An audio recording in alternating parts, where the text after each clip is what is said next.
Hey guys, how are you? What's going on? So, I had a really interesting experience. Something happened to me. So, I live in the core of the city in downtown Montreal.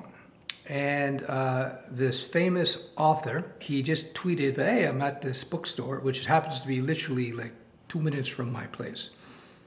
When it comes to downtown, I live as downtown as it gets. Anyhow, so I said, oh, I'll walk over, I'll go see him. So I walked over and there he was, and immediately my monkey brain went into like, ooh, he's a star mode. And I all of a sudden got nervous, which is very, very strange. It's not in my character. And it was just like something out of my control. Intellectually, like I'm like, well, this is weird. This is a weird reaction.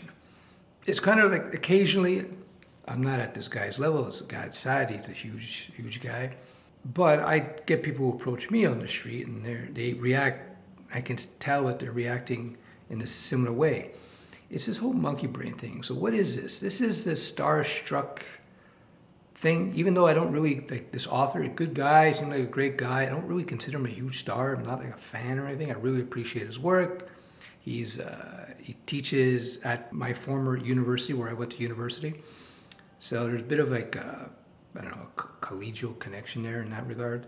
Anyhow, it was just a weird reaction. So it's an example how your irrational self will take over, despite the fact that your rational self, your intellectual self, recognizes that this is a silly thing to be, this is a silly way to be reacting to the situation.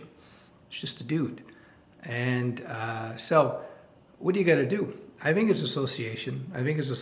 Like if I would have met this dude and he would have told me, yeah, I'm a world famous author, I'd be, oh, okay, big deal. I've met I've met a billionaire. I have friends of mine who have billion-dollar businesses, and we're just like, it's like, okay, that's great. You know, we're happy for them. We respect their skill and their experience. You know, I've been in the ring with world champion fighters, and it's like, But because I think the phenomena is because I observed this guy from a distance, it created this monkey brain starstruck situation.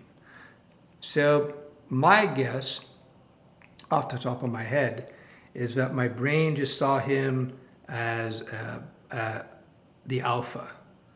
Because I watch him from a distance and I see he's on Rogan, he's on all these TV stations, so I see him as an alpha, even though my monkey brain does. This is visceral. This is an instinctual response rather than an intellectual response. This is like an example of an involuntary monkey brain, lower brain response that you can have in a certain situation. So how do you control yourself? Well, you have to get your monkey brain under control.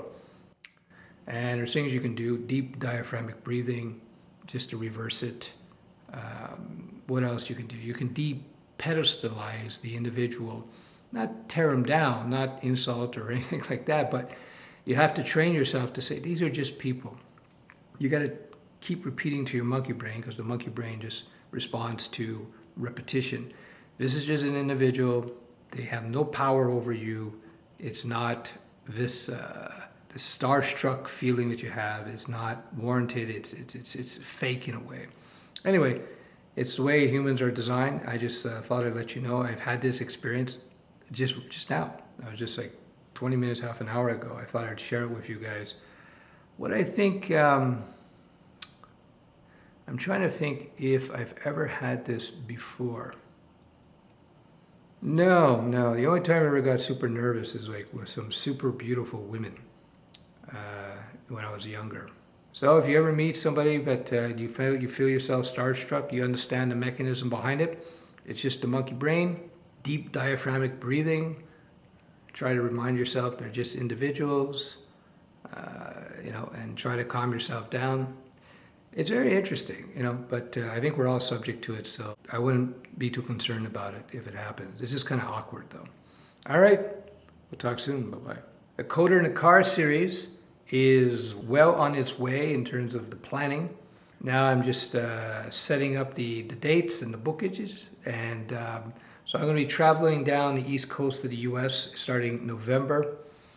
I'm making my way down to Florida, and I'm probably going to be in the Lauderdale, Boca Raton area for much of the winter, but I'll be driving out to different parts of Florida, maybe elsewhere. Maybe I'll go into other southern states. I'm just mentioning this because what I want to do, I want to visit a bunch of different places. Always wanted to do this trip. But I also hope to meet developers and tech professionals in different locations. So I'll keep you informed. This will be on this channel.